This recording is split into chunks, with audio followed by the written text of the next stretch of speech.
Someone asks you for a favor, you want to say no. You hear yourself say yes, and the moment it's out, you already feel it. That slow collapse inside. Not relief, not happiness, a quiet resentment you'll carry for days. If you know that feeling, this video is for you. Because not being able to say no isn't a personality flaw, it's a psychology. And psychology can be understood, and what's understood can be changed. We'll look at where this comes from, what it costs, and what actually helps. Not as judgment, as a map. Because maps are more useful than blame. People who can't say no are not weak. They're often some of the most capable people around. They're the ones everyone goes to. The ones who get things done. The reliable ones. That reliability is real, and it often comes at a cost they don't fully see. So, let's start where it always starts, with why. The inability to say no doesn't usually start in adulthood. It starts much earlier. It starts the moment a child learns what happens when they disappoint someone. For some kids, disappointing a parent felt genuinely dangerous. Not metaphorically, literally. Love felt conditional. Approval was the currency. Saying no could cost you everything. So the child learns. Keep people happy. That keeps you safe. That strategy was adaptive then. The problem is, it doesn't update when the danger passes. The adult carries a child's solution into contexts where it no longer fits. This is what psychologists call fawning. One of 4 survival responses: fight, confront, flight, escape, freeze, shut down. Fawn, appease. Fawning means managing the threat by making the threatening person happy. It was coined by Pete Walker, a therapist working with complex trauma survivors. For chronic fawners, saying no doesn't feel like a preference. It feels like a threat. The body activates, heart rate rises, anxiety floods in, before a word is even spoken. That's not weakness. That's a nervous system doing exactly what it was trained to do. Not all people pleasers had overtly difficult childhoods. Some just absorbed a message. Don't cause trouble. Be grateful. Your needs aren't that important. Sound familiar? Over time, fawning stops being a strategy. It becomes an identity. You don't think I choose to keep the peace. You think I am someone who keeps the peace. The helper. The agreeable one. The person who never makes a fuss. These feel like virtues. And in some ways they are. That's what makes this so complicated. Being generous is beautiful. Being incapable of receiving is something else entirely. People pleasers often can't receive help, can't accept a compliment, can't ask for what they need. The flow only goes one direction. Out. Always out. Never in.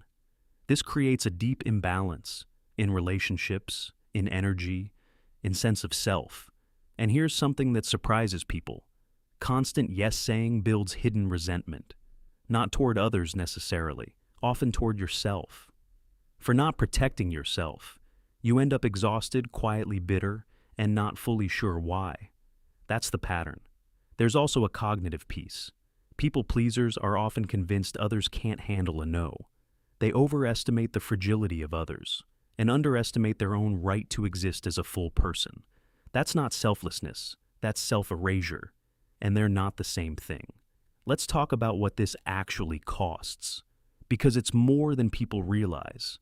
The first cost is identity erosion. You lose track of what you actually want. When you're always adapting to others, your own preferences become unclear, then quiet, then gone. Ask a chronic people pleaser what they want for dinner. Watch what happens. The second cost is chronic exhaustion. Maintaining yes takes constant energy. Every yes that isn't genuine requires effort to sustain, to not show the resentment.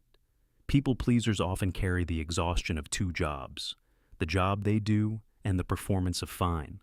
The third cost is relationship authenticity. When you can't say no, trust becomes complicated. If I can't say no to you, you can never be sure my yes is real. Real intimacy requires honest disagreement. No is not the enemy of closeness, it's the foundation.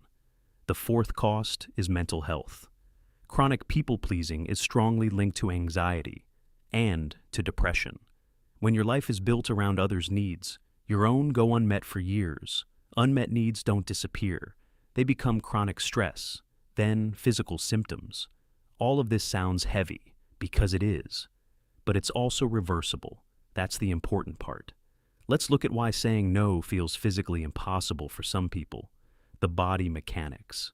When the threat of disapproval is detected, the body launches a stress response.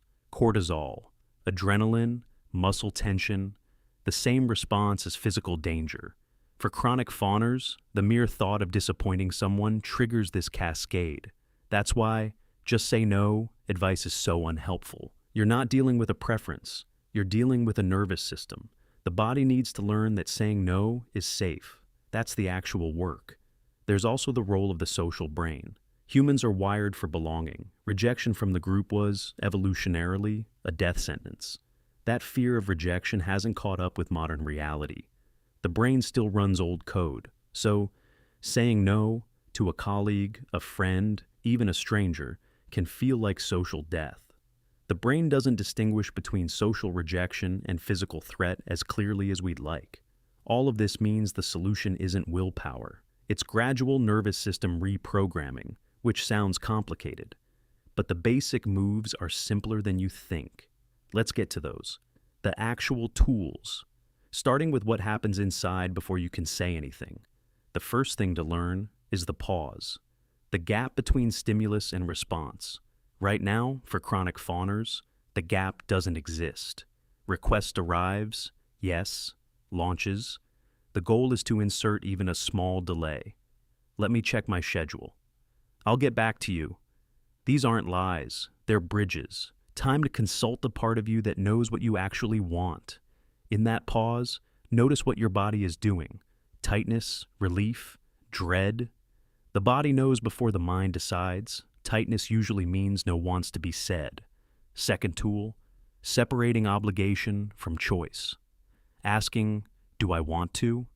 Not just, should I?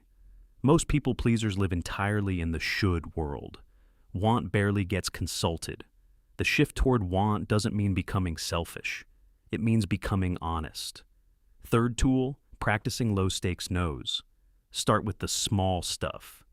Not your mother, the barista. Returning a dish that's wrong, saying you don't want to watch that film. Small, real no's. Each one teaches the nervous system. I said no. Nothing catastrophic happened, I survived. Over time, the threat signal weakens. The body starts trusting that no is survivable. This is slow, non-linear. It will feel uncomfortable for longer than feels fair. Now let's talk about language. How to actually say no when you're ready to try. The biggest mistake? Over-explaining. A no doesn't need a 5-paragraph justification. The more you explain, the more you invite negotiation. And negotiation is exhausting. No, that doesn't work for me is a complete sentence. You don't owe more than that. Useful phrases that work without over-explaining. I'm not available for that. That's not something I can take on right now. Notice what's absent. Apologies, lengthy reasons, self-deprecation. None needed. What about when people push back, when they're disappointed, when they go cold? Someone else's disappointment at your no is their emotion to manage, not yours. You are not responsible for regulating other adults' emotions.